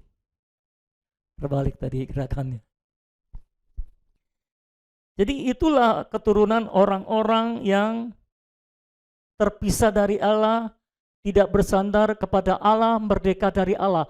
Mereka harus melakukan segala daya upaya untuk membiayai dirinya sendiri, menghidupi dirinya sendiri, melindungi dirinya sendiri, menghibur dirinya sendiri, dan mempertahankan dirinya sendiri. Pertanyaan saya, di dalam silsilah siapakah saudara hidup? Kita perlu bandingkan dengan silsilah yang lainnya, silsilah orang yang bersandar kepada Allah. Silsilah Set. Ayat 25.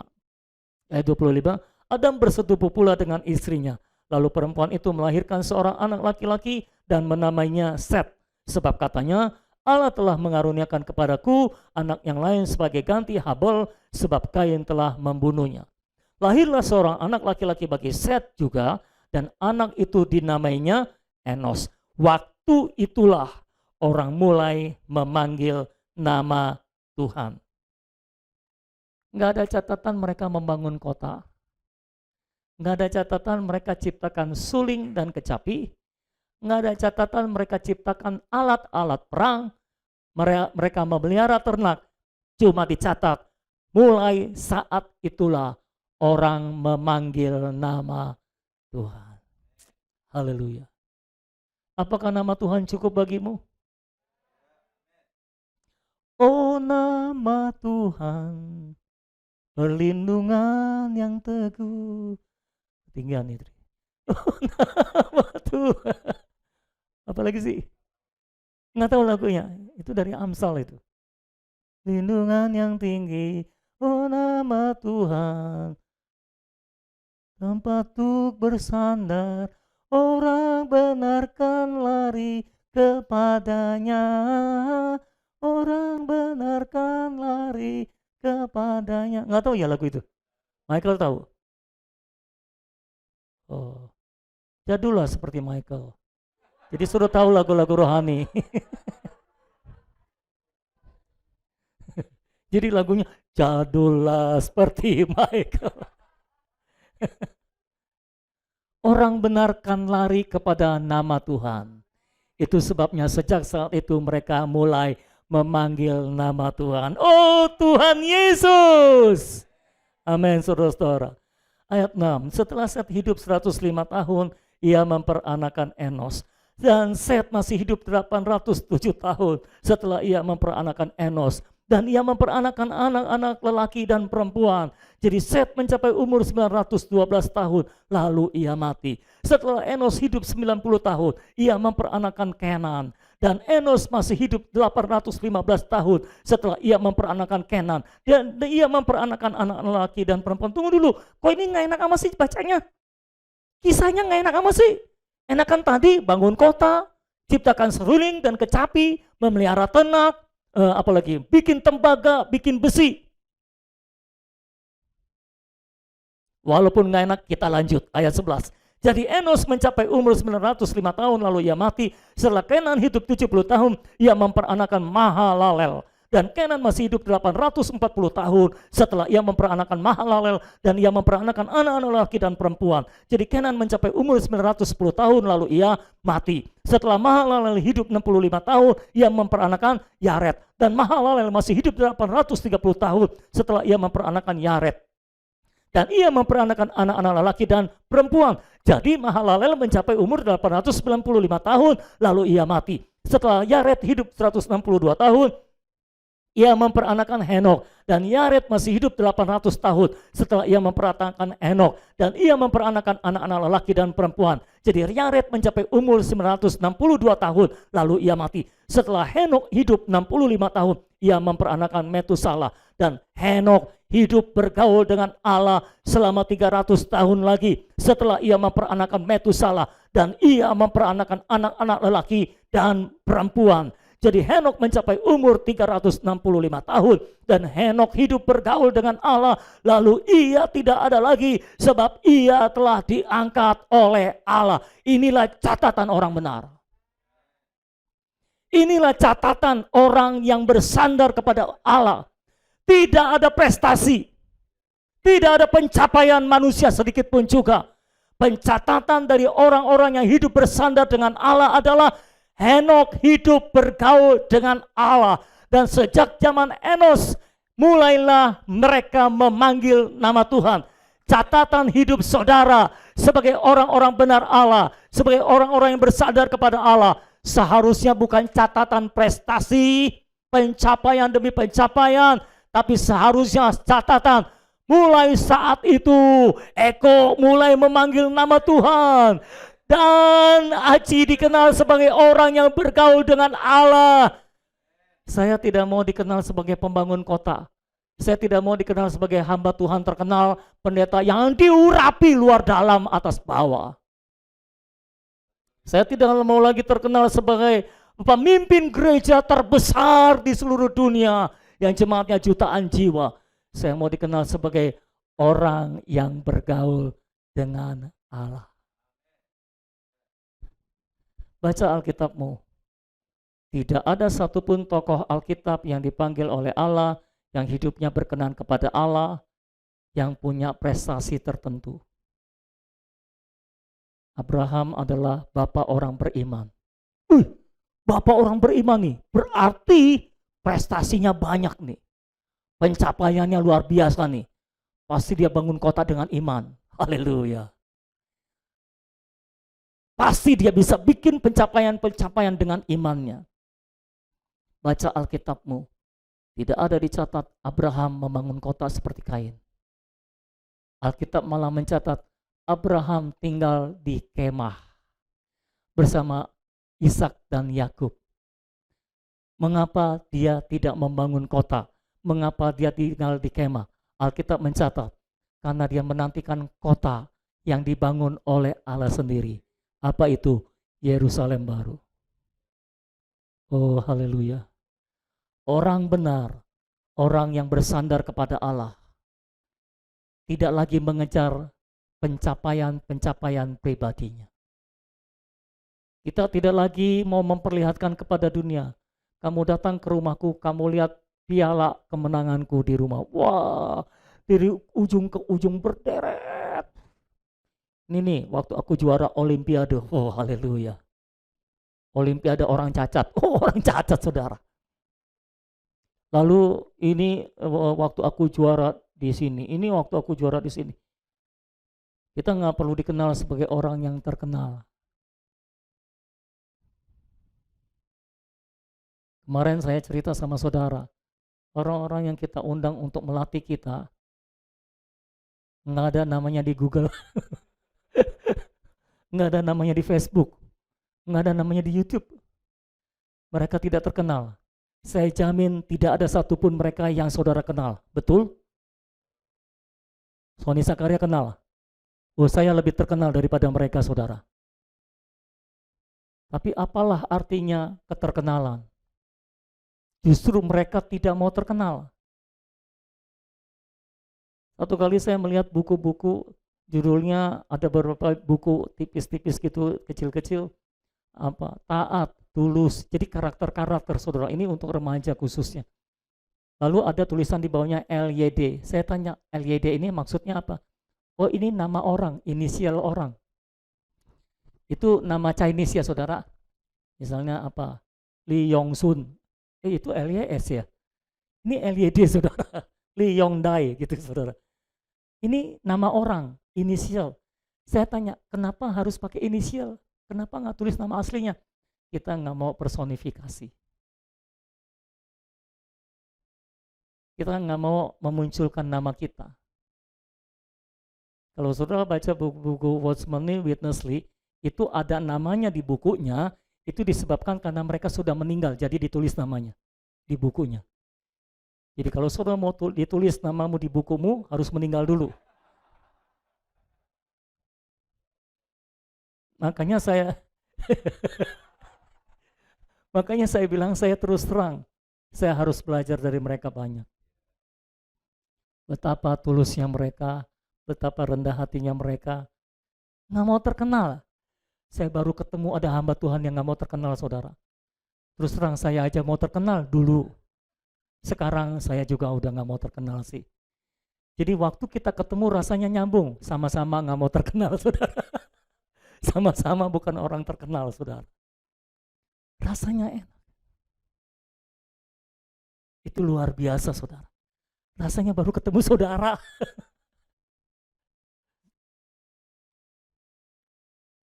Nah, saudara, orang yang hidup bersandar kepada Allah, kisah hidupnya dicatat oleh Tuhan secara berbeda. Pertanyaannya, saudara mau dicatat hidupmu kayak keturunan Kain atau kayak keturunan Set? Ya, saya tahu di mata manusia pencatatan apa tuh namanya? Silsilah ya. Pencatatan silsilahnya nggak seru banget. Coba, ini hidup selama 100 tahun, lalu mati memperanakan ini, lalu mati umur segini, lalu memperanakan ini, mati seumur segini. Tapi setiap beberapa generasi dicatat lagi, di sini mulai memanggil nama Tuhan. Di sini orang hidup bergaul dengan Allah. Muncul lagi keturunan Henok adalah Nuh, dan catatannya adalah Nuh adalah orang yang bergaul dengan Allah. Satu-satunya catatan hidup kita seharusnya adalah kita adalah orang yang bergaul dengan Allah. Apa maksudnya bergaul dengan Allah? Kita berbaur dengan Allah, menjadi satu dengan Allah, tidak pernah terpisahkan dari Allah. Kita tidak mau merdeka dari Allah. Apapun yang kita perkatakan semua yang berasal dari Allah. Amin, saudara-saudara. Dan itu hanya bisa terjadi kalau kita hidup di dalam roh. Seperti Kristus berkata, apa yang aku katakan tidak aku katakan dari diriku sendiri, ini hayat yang bersandar. Semua yang aku katakan aku dengar dari Bapa. Apa yang aku lakukan tidak aku lakukan dari diriku sendiri. Semua yang aku lakukan adalah Bapa yang melakukannya di dalam aku. Inilah hayat yang bersandar. Apakah saudara mau memiliki hayat yang bersandar seperti ini? Inilah hayat Kristus, saudara-saudara. Kabar baiknya adalah Kristus telah masuk ke dalam kita dan menjadi hayat kita. Itu sebabnya kita bisa menjadi seperti Kristus, kita bisa hidup sama seperti Kristus telah hidup. Kita memiliki hayat Kristus, itulah hayat yang bersandar. Apa yang kita katakan tidak kita katakan dari diri kita sendiri. Semua kita dengar dari Bapa, baru kita ngomong. Makanya saya ajar saudara untuk berbicara bagi Allah. Apa yang engkau dengar dari Bapa berbicara di dalam dirimu, katakan itu. Supaya engkau terlatih memiliki hayat yang bersandar, terlatih untuk hanya mengatakan apa yang Allah katakan di dalammu. Bukan mengatakan apa yang kau pikirkan. Bukan mengatakan opinimu, tapi mengatakan apa yang Bapa katakan. Amin, saudara-saudara. Dan biarlah kita dikenal sebagai orang-orang yang bergaul dengan Allah, berbicara dengan Allah. Saya damai sejahtera sampai sejauh ini. Tidak ada lagi keinginan untuk terkenal. Tidak ada lagi keinginan untuk bangun gereja terbesar di seluruh dunia. Tidak ada lagi keinginan punya jemaat terbanyak di Indonesia. Tidak ada lagi keinginan menjadi hamba Tuhan yang paling diurapi di dunia dan akhirat, saudara-saudara. Bagi saya sekarang adalah yang penting saya menyelesaikan kehendak Bapa. Yang penting saya menangkap visinya dan saya membangun tubuh Kristus. Orang mau kenal saya, terserah. Orang tidak mau kenal saya, terserah. Orang mau menghormati saya, terserah. Orang tidak mau menghormati saya, terserah. Orang mau percaya saya, terserah. orang tidak mau percaya saya, terserah. Yang penting aku melakukan kehendak Bapa. Sekali waktu, biarlah kita punya keinginan yang sama. Sekali waktu, kalau orang mengenal kita tidak dikenal sebagai, ini pencapaiannya luar biasa nih. Ini punya 10 perusahaan besar loh. Biarlah kita dikenal sebagai orang yang bergaul dengan Allah. Orang yang memanggil nama Allah. Amin, saudara-saudara. Biarlah kita hanya dikenal sebagai orang yang memanggil nama Tuhan dan orang yang bergaul dengan Tuhan. Itulah silsilah keturunan orang-orang yang bersandar kepada Allah. Beberapa orang Kristen mungkin berkata, kalau tahu begini aku pilih silsilah yang merdeka dari Allah. Silakan saudara memilih yang merdeka dari Allah. Tapi ujungnya adalah maut. Banyak jalan disangka orang lulus, tapi ujungnya menuju maut. Itulah perjalanan Kain. Itulah jalan Kain. Jalan merdeka dari Allah. Tapi Enos, Set, Henok, semuanya memilih jalan yang melalui jalan kasih karunia Allah. Mereka hanya hidup dari kasih karunia Allah. Mereka hanya hidup dari anugerah Allah. Allah lah yang menjadi segala sesuatu mereka. Allah lah yang memenuhi kebutuhan mereka. Allah lah yang menjadi penghibur mereka. Allah lah yang menjadi perlindungan mereka. Allah lah yang menjadi kota benteng yang teguh. Allah lah yang menjadi perlindungan mereka. Allah lah yang menjadi keselamatan mereka. Allah menjadi segala sesuatu bagi mereka. Itulah saudara, itulah saya. Bila kita menjadi orang-orang yang bersandar kepada Allah dan bukan merdeka dari Allah. Dan kita selalu makan dari pohon hayat dan bukan makan dari pohon pengetahuan. Karena kalau kita makan dari pohon hayat, pasti kita memiliki hayat yang bersandar. Tapi kalau kita makan dari pohon pengetahuan, pasti kita memiliki hayat yang merdeka. Tuhan ngomong apa aja, nggak peduli. Yang penting opiniku berkata begini, aku bertahan dalam opiniku. Inilah kebenaran. Kebenaran menurut siapa? Kebenaran menurut aku sendiri. Dan kemarin kita dapat judul baru tentang hal itu. Kebenaran menurutku sendiri. Itu adalah keusangan. Mari kita menjadi orang yang selalu fresh di hadapan Tuhan. Karena kita bergaul dengan Allah. Amin, saudara-saudara. Henok tahu-tahu tidak ada lagi. Karena dia telah diangkat oleh Allah. Biarlah kita menjadi orang-orang yang diangkat oleh Allah. Dan hanya orang yang bergaul dengan Allah yang diangkat oleh Allah. Amin, saudara-saudara. Mari kita berdoa. Bapa di surga, terima kasih buat firman Tuhan. Terima kasih buat semua yang telah Engkau kerjakan dalam hidup kami. Kami berdoa, biarlah Engkau sendiri akan menolong kami merealisasikan firman ini dalam hidup kami, Tuhan. Tuhan, kami tidak punya kemampuan sendiri, dan Engkaulah yang menjadi hayat dalam hidup kami, karena Engkaulah yang memiliki hayat yang bersandar itu. Tuhan, tolong kami untuk hidup berdasarkan hayat Allah di dalam hidup kami. Kristus menjadi hayat kami, menjadi hidup kami.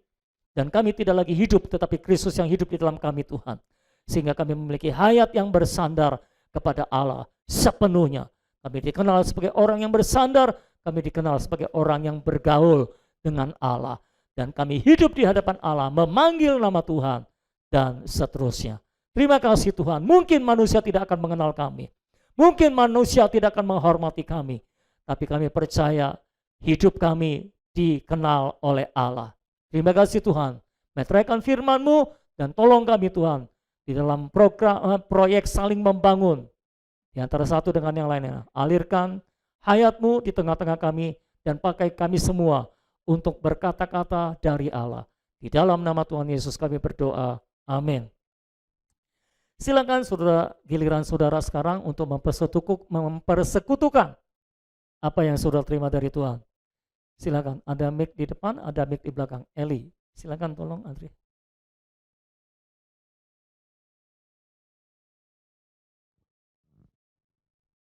Ya, Dad, saya bersyukur hari ini Dad memberikan firman tentang merdeka dan bersandar kepada Tuhan, merdeka atau bersandar kepada Tuhan. Dan ketika tadi Dad menjelaskan tentang Henok yang bergaul dengan Allah gitu, saya diingatkan selama ini saya suka doa sendiri tuh saya selalu minta, Tuhan jadikan saya orang yang berkenan di hati Tuhan. Itu karena saya melihat kehidupan Daud. Cuman Daud yang Tuhan bilang, inilah aku telah menemukan Daud bin Isai, dialah yang berkenan di hatiku dan melakukan segala kehendakku. Nah selama ini saya suka berdoa supaya saya tuh seperti Daud, Tuhan berkenan sampai Tuhan tuh nggak bisa melupakan Daud gitu kan, sekalipun Daud berdosa gitu. Nah itu menjadi kerinduan saya, dan ketika Dad tadi mengatakan hal itu, saya diingatkan lagi hal itu, dan saya menyadari ternyata untuk bisa berkenan di hati Tuhan, untuk Tuhan bisa menyatakan, Eli berkenan di hatiku karena dia melakukan kehendakku, hanya satu, yaitu bersandar dengan Tuhan. Bukan memilih merdeka seperti yang selama ini saya anggap benar gitu. Terima kasih Dad buat kebenaran ini, dan biar itu juga semakin membuat saya tuh benar-benar bersandar sepenuhnya sama Tuhan, benar-benar melakukan kehendak Tuhan seperti itu. Ya, puji Saya Tuhan. Ya, dalam kehidupan sehari-hari, ayo kita praktek bersandar ya. Khususnya dalam kehidupan suami istri, itu prakteknya paling banyak di situ tuh. Mau bersandar atau merdeka dari Allah ya. Kadang-kadang pasangan kita bikin sesuatu yang bisa bikin kita kesal atau marah. Nah itu keputusan kita nih, mau bersandar atau merdeka. Kalau merdeka dari Allah, pokoknya apa yang aku anggap baik itu yang aku lakukan. Tapi kalau bersandar, kita datang kepada Allah, bersujud di hadapan Tuhan, dan berseru kepada namanya Tuhan. Oh Tuhan Yesus, tolong aku Tuhan, untuk memiliki hayat yang bersandar, supaya aku tidak melakukan apa yang ingin aku lakukan, tapi aku lakukan apa yang Roh Kudus pimpin di dalamku. Gitu ya saudara. Jadi sehari-hari itu sangat praktis untuk diterapkan. Oke, ada lagi yang lain?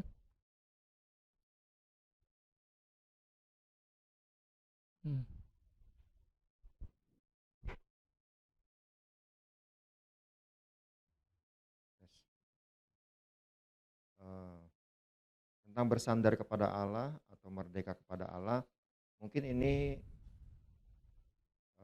khotbah yang pernah saya dengar kesekian kalinya.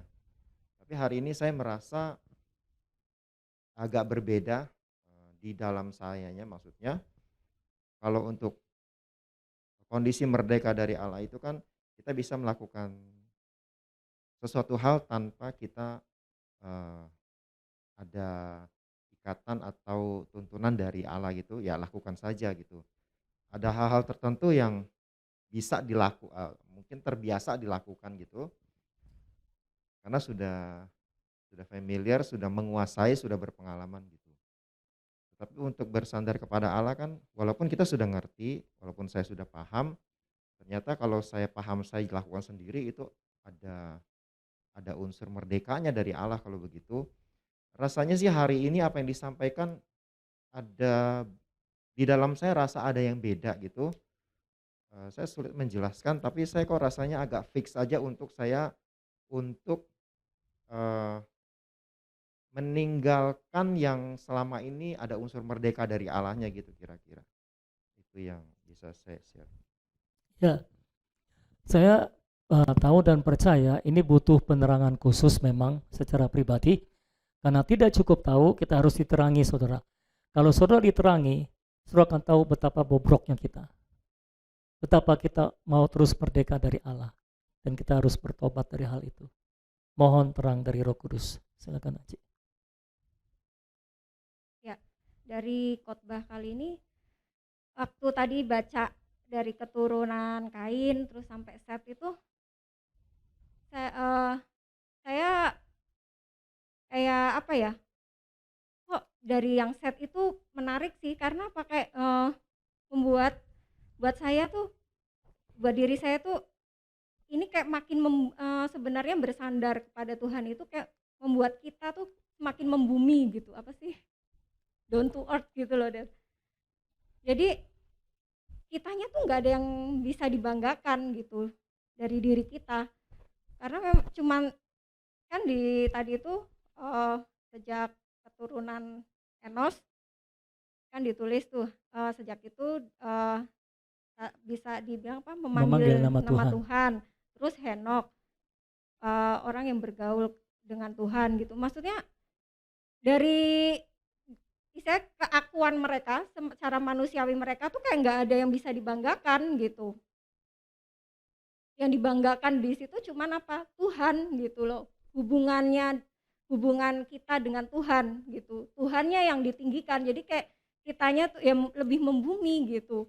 Itu sih yang buat saya apa yang saya highlight gitu, bahwa nggak ada yang bisa saya banggakan gitu. Walaupun kalau secara dunia memang lebih menarik keturunan Set. Oh, ada kebanggaan, ada Keturunan Kain lebih Kain, iya menarik. ya maaf, keturunan Kain, ada kebanggaannya kan, bapak dari orang apa, suling dan kecapi gitu, mendirikan kota gitu kan, menciptakan alat-alat perang itu luar biasa. Zaman dulu punya keahlian itu kan berarti itu orang-orang super istilahnya gitu. Tapi buat Tuhan, karena itu selain Tuhan, dianggap nggak nggak ada apa-apa. Berarti itu iblis dan kematian. Itu loh. Oh ya, jadi apapun kalau yang saya lakukan nggak dari dalam roh, tapi dari jiwa saya, itu iblis dan kematian. Itu sih, Dad. Oke. Iya, catatan orang yang bersandar kepada Allah menurut manusia memang tidak menarik, tapi menurut Allah itu sangat menarik. Karena itu dicatat secara detail. Matinya umur berapa, memperanakan lagi. Kalau keturunan Kain memang yang dicatat prestasinya. Jadi highlightnya kepada prestasi ya, pencapaian. Tapi keturunan orang yang bersandar kepada Tuhan, fokus pencatatannya, highlightnya itu bukan pencapaian. Tapi bagaimana pencapaian mereka di hadapan Tuhan. Itu yang membedakan. Saya harap saudara bisa menangkap itu. Ada lagi yang mau bicara? Oke, Bagus duluan apa Michael duluan? Ya. Tes. Saya menambahkan Aci ya. Saya dapat di perbedaan antara keturunan Kain dan Set. Di keturunan Kain tidak disebutkan mereka hidup sampai usia berapa, Ya. sampai usia berapa. Dan di keturunan Set kehidupan mereka dicatat. Saya mengacu ke yang pernyataan yang di Markus tadi, hidup kan hayat. Di situ keturunan Set yang dicatat adalah hayat yang mereka hayat ilahi dalam kehidupan masing-masing keturunan itu. Di keturunan Kain tidak ada hayat sama sekali. Jadi saya ini yang dicatat Tuhan sebenarnya. Jadi Tuhan mencatat kehidupan saya berdasarkan hayat yang ada dalam hidup saya. Bukan apa yang saya mampu, kemampuan saya ataupun prestasi saya, tapi hayat yang Tuhan lebih perhitungkan dalam hidup kita semua, saudara-saudara semua. Itu ya, terima kasih. Dari sudut yang lain saya bisa menambahkan hari-hari hidup kita ketika kita bersandar kepada Allah dihitung semuanya. Tapi hari-hari yang kita tidak bersandar kepada Allah dianggap hilang, tidak dihitung. Makanya keturunan Kain nggak ada yang dicatat umur berapanya, karena tidak dihitung oleh Tuhan hari-hari hidupnya. Di dalam konteks kita, saat-saat kita bersandar kepada Allah, hari-hari kita dihitung. Tapi saat-saat kita tidak bersandar kepada Allah, hari-hari kita seperti lenyap. Makanya kalau saudara belajar Alkitab, ada perhitungan sepertinya beda. Seperti misalnya bangsa Israel menurut nubuatan Tuhan kepada Abraham itu 400 tahun. Tapi ketika Keluaran mencatat, mereka keluar dari Mesir, maksud saya orang Israel keluar dari Mesir itu 430 tahun, ada beda 30 tahun di situ. Jadi ada pencatatan yang tidak dicatat, istilahnya gitu. Atau ada pencatatan kayak nambah, hitung-hitungannya adalah ada yang dihitung Tuhan dan ada yang tidak dihitung Tuhan. Jadi dalam mencatat waktu pun Alkitab begitu ajaib, begitu detail dan begitu akurat. Saya nggak tahu kapan, tapi mungkin sekali-sekali saya akan coba berhitung-hitung dengan saudara. Ya, nantilah kalau ada waktu ya. Saya kasih contoh hitungan-hitungan yang beda di dalam Alkitab, ada 1-2 gitu. Tapi itu disebabkan karena memang ada yang tidak dihitung oleh Tuhan. Jadi perhatikan hari-hari hidup kita setiap hari ini dihitung oleh Tuhan atau enggak nih, gitu. Ya, itu ada catatannya tersendiri. Oke, Michael mau bicara? Dalam perenungan saya kan mengenai memperhidupkan aku atau memperhidupkan Kristus, eh, saya kan mendapatkan terang itu adalah kalau misalnya kita memperhidupkan aku itu kan selalu maunya melakukan. Tapi kalau yang Kristus itu cuma mengekspresikan Allah yang ada dalam kita. Jadi melakukan versus mengekspresikan. Nah, di dalam khotbah ini semakin jelas penerangannya. Memang orang-orang yang memperhidupkan aku itu pasti akan menghasilkan prestasi yang tinggi. Sampai dicatat prestasi-prestasinya. Tetapi orang yang memperhidupkan Kristus cuma dicatat apa yang dia lakukan bersama dengan Tuhan, apa yang dia lakukan bergaul dengan Tuhan dan sebagainya, dan menyerukan nama Tuhan. Jadi apa yang sedang kita jalani ini pada track yang tepat ya, karena memang kedua hal itu tadi yang dicatat di Alkitab pada waktu Set Enos dilahirkan, itulah pada saat itulah orang memanggil nama Tuhan dalam tanda yang sama dengan menyerukan nama Tuhan. Kemudian juga mereka bergaul dengan Tuhan, yang artinya mereka mengekspresikan Tuhan. Jadi benar-benar kalau kita tuh memperhidupkan Kristus, pasti kita akan hasilnya sama dengan yang dicatat dari keturunan Adam itu. Oke, ada lagi yang lain mau bicara? Ada? Oke, kalau nggak ada mari kita berdoa. Mungkin saya minta 2 orang yang mau berdoa. Ada yang mau berdoa untuk pewahyuan ini supaya benar-benar tercerna di dalam kita dan terang Tuhan diperkuat sehingga kita betul-betul bisa mengerti kita ini sedang bersandar atau merdeka. 2 orang, ada? Silakan. Kasih mic-nya kalau mau. Oke, satu lagi. Ada satu lagi. Oke, sudah. Habis itu saya aja yang berdoa. Mari kita berdiri sama-sama kita doa. Tuhan, kami mengucap syukur padamu ya Tuhan. Haleluya Tuhan Sebab Yesus. Engkau begitu baik dalam hidup kami ya Amin Tuhan. Tuhan Engkau Yesus. telah memimpin kami sampai pada saat ini Ya ya Tuhan. Tuhan, terima Kami kasih. percaya itu adalah kebenaran yang Engkau berikan kepada Amin kami ya Tuhan. Tuhan.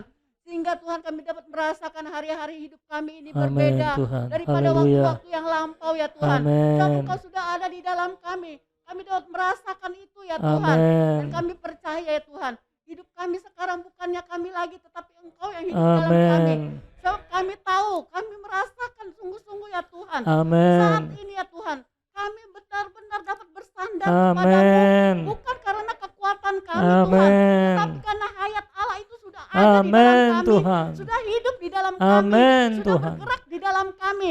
Sehingga kami dapat hidup bersandar kepada Amin Engkau. Tuhan. Sehingga dalam menghadapi apapun juga ya Tuhan, kami mempunyai iman ya Tuhan. Amin Bukan Tuhan. iman daripada kami sendiri, Haleluya. tapi iman di dalam Engkau. Amin. Itulah Engkau yang telah mengerjakannya di dalam kami. Ya Terima Tuhan. kasih ya Tuhan untuk Terima semua yang Kau kasih berikan. Tuhan. Terima kasih ya Terima Tuhan. kasih Tuhan. Haleluya. Haleluya. Oh Tuhan Yesus, terima kasih buat sabdamu. Terima kasih buat kebenaran-Mu Tuhan. Terima kasih karena Engkau telah memimpin kami Tuhan sejauh ini Tuhan. Dari kebenaran kepada kebenaran, dari kemuliaan kepada kemuliaan. Oh Tuhan, dari Kristus kepada Kristus, dari iman kepada iman Tuhan. Terima kasih Tuhan buat kebenaran yang menyirami kami Tuhan. Seperti hujan yang membasah hidup kami Tuhan. Terima kasih buat kebenaran-Mu Tuhan yang memuaskan kami. Kami minum daripadamu Tuhan. Engkaulah roh kebenaran itu. Engkaulah roh realitas itu Tuhan. Terima kasih Tuhan karena Engkau ada di dalam kami. Terima kasih karena Engkau berfirman kepada kami. Tolong kami Tuhan untuk bisa membedakan antara yang baik yang adalah Tuhan dan yang baik selain Tuhan.